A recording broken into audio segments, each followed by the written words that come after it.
Hey everyone, have you ever been in a space where you just know that every single detail, every surface, every little thing has a purpose? Well, today we're going into one of the most intensely designed places in the entire world, the operating theater. This is a place where design isn't about looking good, it's literally a blueprint for keeping people safe. This quote right here gets to the heart of it all. Nothing, and I mean nothing, in an operating theater is random. This is way beyond just architecture. You can think of it more like a carefully choreographed dance, where every single choice is made to fight infection, to make the workflow seamless, and yeah, it can literally mean the difference between life and death. All right, so here's our plan. We're going to take a tour. First, we'll look at the overall blueprint. Then we'll move through the prep zones. After that, we'll step inside the OR itself, check out the crucial support systems, and then, my favorite part, we'll finish with the invisible forces that keep the whole environment sterile and safe.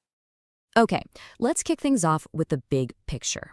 What's the core idea, the whole philosophy behind how a modern surgical suite is laid out? It really all boils down to this. The layout isn't just a floor plan, it's an active tool. The entire goal is to build a structure that practically forces sterility and makes the surgical team's job as smooth and efficient as possible. At the end of the day, every design decision is laser-focused on one thing: keeping the patient safe by stamping out risk.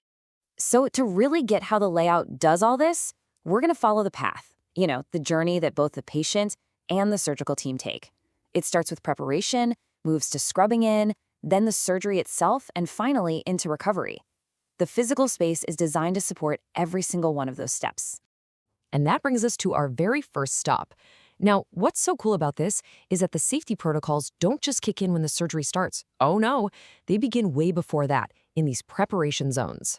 So for the patient, this is where their journey really gets going. The preparation room is the zone of calm, focused activity. This is where the team gets IV lines in, hooks up all the monitors, and does all those final critical checks. You can think of it as the last gateway, a really carefully controlled transition from the regular world into the sterile environment that's coming up next. At the same time, the surgical team is heading into their own prep zone, the scrub area. This is the sterile gateway, and it's full of powerful antiseptic soaps and special brushes. But there's a really specific design detail here: foot-operated sinks. I mean, why that little detail? It might sound like a super minor thing, but it is incredibly important. Why would you insist on sinks you have to operate with your feet? Well, the answer pretty much reveals the entire philosophy of this whole space. The answer is so simple but so powerful. After you've spent all that time scrubbing your hands to make them surgically clean, the absolute last thing you want to do is touch a dirty tap handle. That would just undo everything. So the solution is to use a foot pedal. It's all part of this bigger idea of touchless design you see everywhere, from soap dispensers to doors.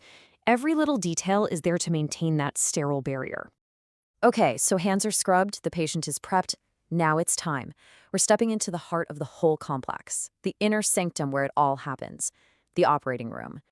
The operating room is just this symphony of high-tech gear, and it's all focused on the patient right in the center. But it's also a very carefully zoned space. See, around the operating table, there's an invisible boundary, and that's the sterile field. The anesthesia machine and all its monitors, they're always right at the patient's head, like a dedicated lifeline. And the instrument trolley is placed just so for perfect, seamless access. It's all about that smooth, efficient workflow for the whole team. But hey, a successful surgery isn't just about what's physically in the room. It also depends on this powerful, unseen engine that's working tirelessly behind the scenes. And these are the support systems. The absolute king of these systems is the hospital's Central Sterilization Department, or CSSD. This is where every single instrument goes after a surgery. They are meticulously washed, packaged up, and then sterilized in these amazing machines called autoclaves, which use super high-pressure steam to obliterate any microbe. This whole process is basically the hidden foundation of infection control for the entire hospital. All right, now we get to what I think is the most fascinating part of this whole design, the stuff you can't even see. We're talking about the invisible environment, and trust me, controlling it is absolutely crucial for patient safety. First up, temperature. It's kept in a very narrow, cool range, usually between 20 and 24 degrees Celsius. Why? Well, this slows down the growth of bacteria, and it also keeps the surgical team comfortable under those hot lights and in all their gear during long procedures. Next, let's talk humidity. It is precisely controlled to stay between 40 and 60%. If it's too dry, you get static electricity, which can mess with all the sensitive electronic equipment. And if it's too humid, well, you've just created a perfect little vacation home for mold and bacteria. But what about the air itself? I mean, we're breathing it. Well, the air in the OR is constantly being circulated and literally scrubbed clean.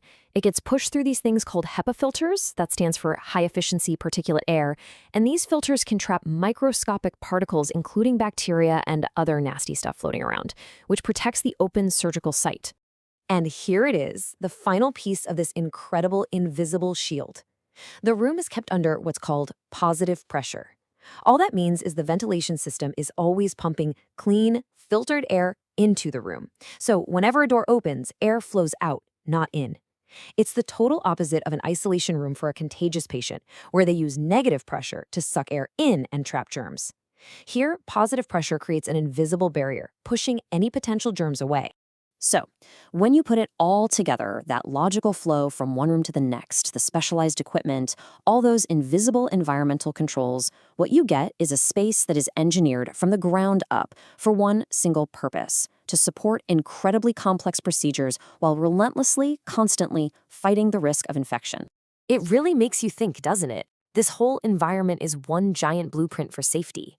And it gets me wondering, now that you've seen the incredible level of thought that goes into a space like this, what are the hidden designs in your world, in your car, your kitchen, your office, that are silently working to protect you